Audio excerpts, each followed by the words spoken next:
Good morning, Cyber Warriors, or should I say, hello world. By saying hello world, you know we're going to be talking about programming and scripting. So here we go. Let's get right into scripting. Alrighty then, let's create a little bash script, right? A little thing that we can execute easily through the bash shell. Right now, I did a listing. There's nothing in my directory, so let's take care of that. We want to create one called, of course, hello world, because hello world is the most basic scripting programming thing. It's the first thing you ever learn in any language you're going to work in. So here, let's just do it. So I'm going to create a file without actually doing anything with it, and that is using a command called touch. So touch hello world. Ah!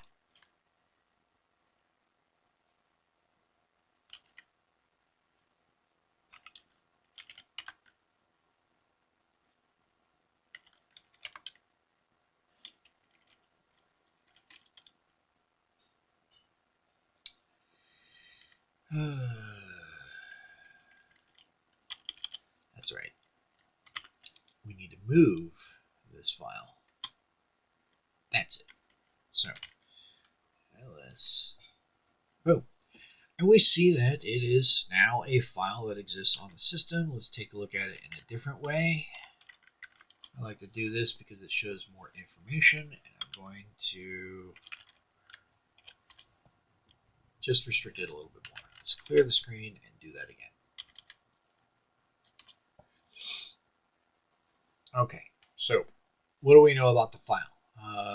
It has read and write for the owner and the group owner, and then for anyone else has read capability.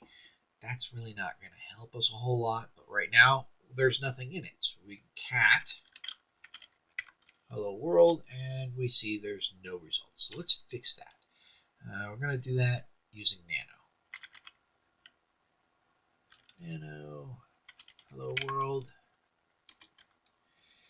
First thing I'm going to do is I'm just going to echo hello world. And we're going to control X to save it. Yes, we want to overwrite. Now if we cat again, we see there's information in there. All right. So how do we run it? Well, there's a couple of different ways we can do that. One of the most simple ways is we tell it bash, because this is going to be using the bash interpreter, and we give it the command hello world. And it prints hello world that's in there. Now, there's another way that you can tell the shell that this is an executable. So let's go back into nano.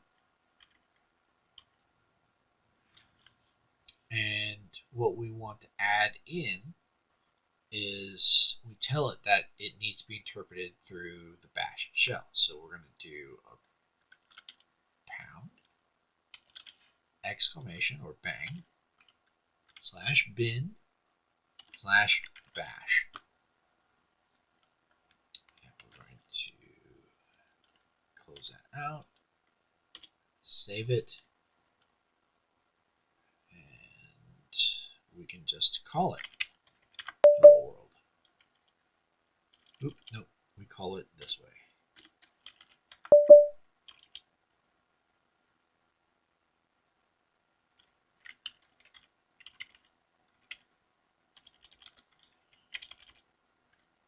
World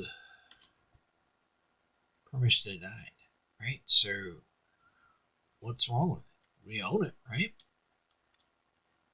ls lsa.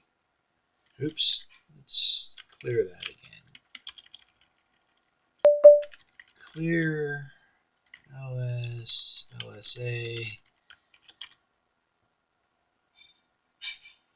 Now we want to execute this as an executable. So even though it knows it should be interpreted by the bash shell, and we don't necessarily want to specifically say bash hello world every time we run it.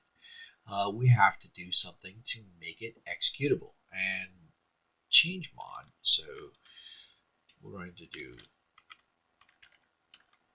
that, and there's a numerical value we can assign to each of the individual groups, but I'm just simply going to plus x for hello world.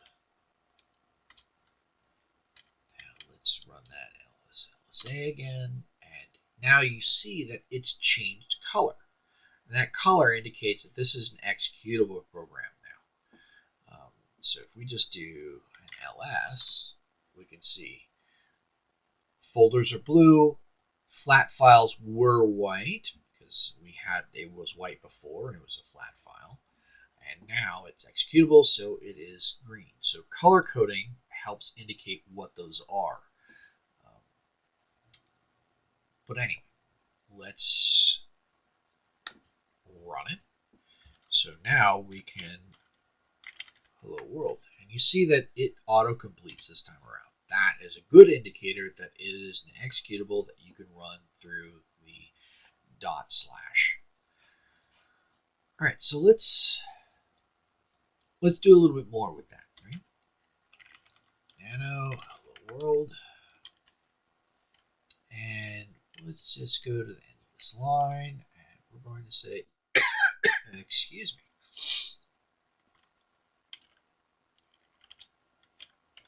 And a special hello to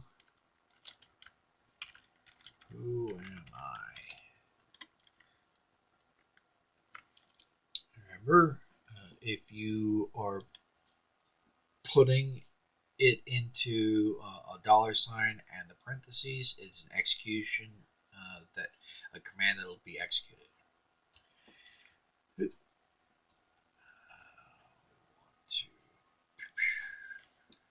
Yes, save it over itself, and then we're going to do hello world again, and it knows our name because whoami is going to directly inform them of who am I group.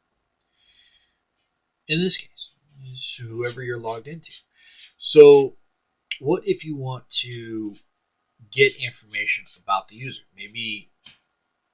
Maybe they're logged in as Gru, but they want to be known as somebody else or something else.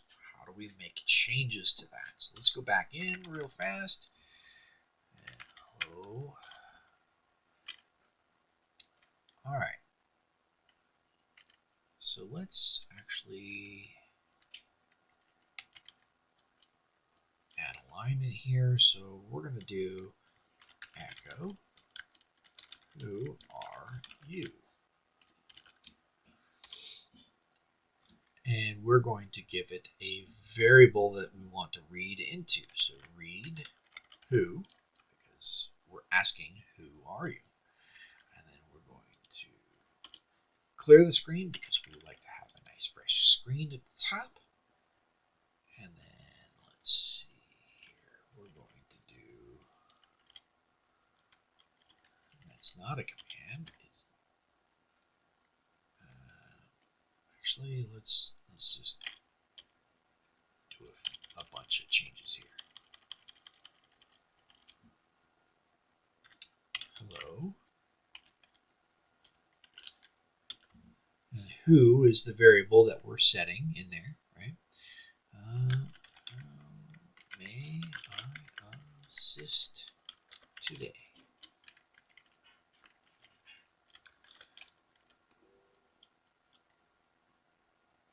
And then we're going to save it, overwrite, and then run it.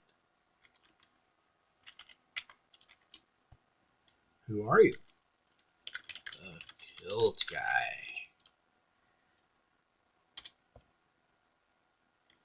Hello, the Kilt Guy. How may I assist you? Simple, it's easy. It's all you really have to do for those. You don't have to have a special extension. You just have to make sure that it is executable. Alrighty then, Cyber Warriors.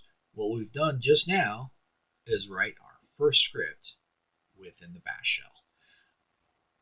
Sure, it's pretty simple, not a whole lot to it, but it gives you the framework and the understanding of how to do all those things. Whether it is just simply echoing information, you can create variables, you can create arrays, all of the things that we've done and covered in this so far can be done automatically through the shell script. And we're asking for various bits of information and putting them together. So you can create new variables and things like this. I would recommend perhaps getting something that collects information about what your organization requires. Things that may not necessarily be set from system to system, but like your minimum password age, your maximum password age allows you to collect all those things, do it all automatically. Password complexity, these are all different things that could be managed immediately, quickly through a script. So, as for always, I hope you learned something. Happy hunting. I'll see you in the next video.